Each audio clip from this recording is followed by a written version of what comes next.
दोस्तों, आज की कहानी है सासू माँ। आप अपनी बेटी को सास के तानों को बर्दाश्त करना नहीं सिखाई। दोस्तों, कहानी शुरू करने से पहले अगर आपने चैनल को सब्सक्राइब नहीं किया हो तो कर लीजिए ताकि आपके पास पहुंच सके हर नया वीडियो। पतले से गली से होते हुए खड़ खड़ की तेज आवाज करते हुए आगे बढ़े जा रहा था। रिक्शे में बैठी मरनाल और साथ में सूटकेस कुछ बैग। रिक्शा जाकर रुका बरस धाम नाम के घर के सामने। अच्छी घाट के किनारे बसे मूले की एक गली के अंतिम बंद शोर पर शुक्ला बरस धाम नाम से खड़ा। ये घर बरसों से यूं खड़ा है। अगल बगल के कितने घरों को बेच दिया गया, कुछ तोड़कर नए रंग रोगन के साथ बना लिए गए, लेकिन प्रमोद बाबू ने इस घर की एक एक ईंट खिसकने नहीं।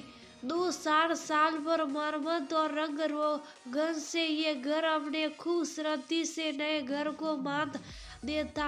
ऐसे में अब ऐसे घर बनते कहाँ हैं? बड़े बड़े खंभों पर टिका घर का बरामदा, बरामदे से चारों ओर से घिरा बड़ा आंगन जिसमें सैकड़ों लोग समा जाए और चारों तरफ कमरे। प्रमोद जी के दादा ब्रजलाल श्रीवास्तव जी के द्वारा बनाया गया ये बड़ा घर आज भी उसी मजबूती के साथ खड़ा है। ये घर के बाहर का दृश्य घर के आंगन में सूखते पापड़ को उलटते पलटते हुए निर्मला जी गृह स्वामिनी मरनाल की माँ और इस घर की करता धरता सालों के अनुभव का तेज चेहरे के भाव को और गंभीर सा बना रहा हो, जैसे शरीर से भी थूली खाते पीते घर के रोब वाला शरीर। ऊपर से ईश्वर ने ऐसी खूबसूरती से नवाजा कि उन्हें देख कमनियों नव यौवना की खूबसूरती फीकी पड़ जाए। 60 की उम्र को सुने चली थी, लेकिन क्या मजाल जो बना सरगार में कोई कमी हो जाए। हर रोज दूध और उबटन से शरीर को माला जाता, बालों में तेल फुल्लेल भरी मांग, माथे पर बड़ी लाल बिंदी और पैरों में महावर के बिना सरगार पूरा भी नहीं होता। उनका पापड़ आसार को सुखाते हुए पड़ोसी मिर्चाई से बहू की शिकायत फुसफुसाते हुए ऐसी मगर की पूछना क्या करूं बहन जी, सारा काम हमारे जी में। बहू खाना बना ले, वही बहू दे पापड़ भी तो कल मैंने ही डाले, आज देखो सुखाने से लेकर डब्बे में भरने तक हमारी जिम्मेदारी। मिर्चाई भी सह सुड़कते हुए हाँ में हाँ सर हिलाए जा रही थी, जबकि कल उनके सामने ही निर्मला जी की बहू पूनम ने ये पापड़ डाले थे। सखी के हाँ में हाँ मिलाना भी तो जरूरी था। रोज दोपहरिया इस आंगन में काटने की मजबूरी जो थी, अपनी बहू तो पूछती रही। सो इस घर के बहू के सही नाश्ते के दाम पर जीवन गुजर रहा था। साथ में सखी के सटकारे वाले बातों में सिर्फ हाँ कहना था, सही वो सच हो या झूठ। फागुन की हवा जिसे पूर्वी उत्तर प्रदेश में फागुन कहा जाता है, यही मौसम तो होता है जब असार पापड़ बनते हैं। कुछ बने हुए को फिर से निकल धूप हवा दिखाए जाते हैं।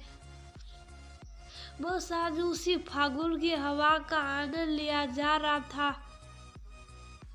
बेटी दरवाजे से होती आकर माँ के सामने खड़ी हो गई। माँ ने देखा तो उठकर बेटी को गले लगा लिया। खुशी के साथ भेद जो हर माँ को बेचैन कर जाता है, मेरी कैसे और बिना कुछ खोज खबर के। और दामाद बाबू किधर है? वो काहे नहीं आए तोहरे साथ? हाँ बोलना बेटिया, हमार मन कहिसन हो जात है। फिर ध्यान आया मिर्चाई है, जाने क्या क्या कहाँ करती फिरे। उनसे बोली मिर्चाई अभी जाओ, बेटिया आई है, हम बुलाते हैं, थोड़ी देर में तुम्हें मिर्चाई ही करती हुई चली गई। सखी के गुस्से से वाकिफ थी वह। उनके जाने के बाद फिर वही सारे सवाल और माँ की चिंता। एक साथ जाने कितने सवाल उस माँ का था जिसने 1 साल पहले ही तो बेटी को बड़े प्यार दुलार से योग्य वर के साथ विदा किया था। आज तक तो यही जाना था कि दामन बाबू बड़े भले हैं। फिर आज क्या हुआ? घबराई सी बेटी को लेकर चौकी पर बैठी मरणाल कोई जवाब कहाँ दे पा रही थी, बस रोए जा रही थी। बेटी को देख एकदम से बौखला गई निर्मला जी। अरे बहू किधर मर गई? रसोई में ही घुसी रहोगी या घर का भी ध्यान है? मेरी आई क्या? अंदर तक खबर पहुंचाने के लिए तेरे मायके से डाकिया बुला लूं या तेरी भाई बहन को? जोर से चिल्लाते हुए बहू को आदेश दिया कि पानी लेकर बाहर आए। अंदर पूनम दौड़ती हुई आई। आंचल के हाथ पोंछते हुए आंगन में पहुंची तो ननद को देख हैरान हो गई। मरणाल तुम कब आई और अकेले क्यों? कहती हुई उसे गले लगा लिया। पूनम ने रोती हुई मरणाल को शांत कराया। झटपट जाकर शाही नाश्ता बना लाई। किसी तरह माँ ने मनवार कर उसे कुछ खिलाया पिलाया। थोड़ी शांत हुई तो मरणाल से पूनम ने पूछा, मरणाल बोलो तो, कानपुर से अकेले आ गई, हमारा मन घबरा रहा है। क्या बात हो गई? क्या अनूप से कोई झगड़ा हुआ? बोलो तो मैं उसे फोन करूं। मरणाल भाभी की बात सुन बिलक पड़ी। फिर बोली, भाभी अनूप नहीं, सासू माँ की वजह से घर छोड़ आई हूँ। हर बात में टोकती है, हमेशा बुरा भला ही बोलती है और तो और बाहर के लोगों से मेरी शिकायत करती है। कल ही मैंने मौसी जी से काना फूसी करते हुए सुन लिया कि मेरी बहू को तो कुछ आता ही नहीं, हाथ पकड़ पकड़ में सिखा रही हूँ। भाभी आप ही बताइए, क्या नहीं आता मुझे? जो माँ ने सिखाया सो अलग आपने कितना कुछ सिखाया। खाने में जो डिश बनाती हूँ सटकारे लेकर खाती है और रिश्तेदारों पड़ोसियों को सिर्फ मेरी शिकायत हुआ तो कल मैंने सुन लिया कहते हुए उन्होंने। मैंने पूछा तो कितना कुछ सुनाया। मुझे तो मायके के लोगों को भी कैसे बर्दाश्त करती। मैं बेटी की बात सुन निर्मला जी अपनी समधन को कोसने लगी। हाय सस कैसी औरत है, मेरे हीरे जैसी बेटी में खोट निकालती है। क्या क्या गुण नहीं सिखाया मैंने उसे और वो इसमें अवगुण निकाल रही है। कहते हुए सर पीटने लगी निर्मला जी। नहीं बहू, एक गुण नहीं सिखा पाई तू मेरी पोती को।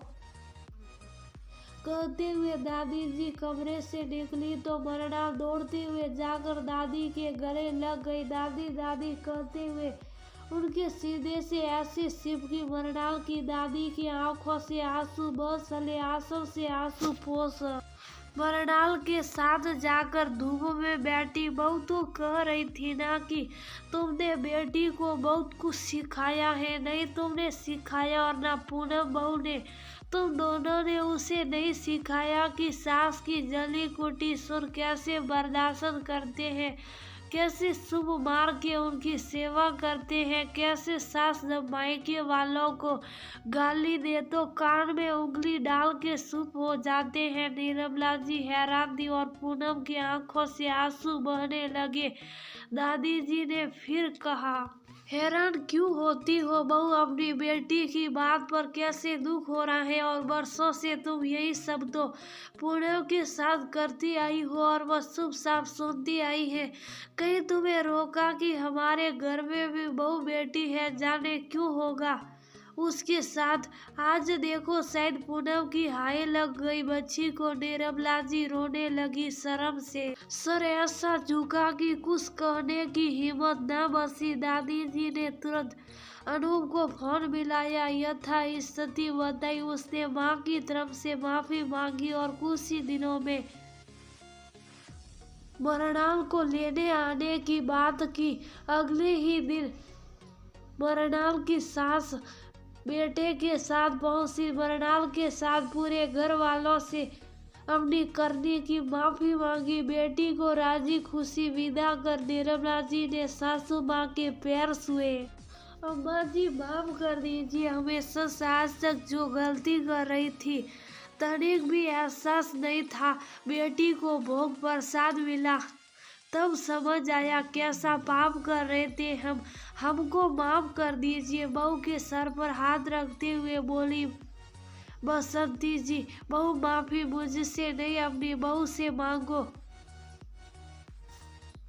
छोटी भी तो क्या गलती तो तुमसे हुई है। निर्मला जी सास की बात सुन पूनम की तरफ मुड़ी तो पूनम ने झुककर उनके पांव छू लिए। माँ मुझे कुछ नहीं चाहिए, बस अपनी बेटी बना लीजिए। मैंने आप में अपनी माँ की छवि देखी है। कहते हुए उसकी आंखों से आंसू बहने लगे। निर्मला जी ने उसे उठाकर गले लगा लिया। आज पूरा आंगन उनकी मुस्कुराहट से जगमगा उठा। 3 पीढ़ियों एक साथ खिलखिला रही थी।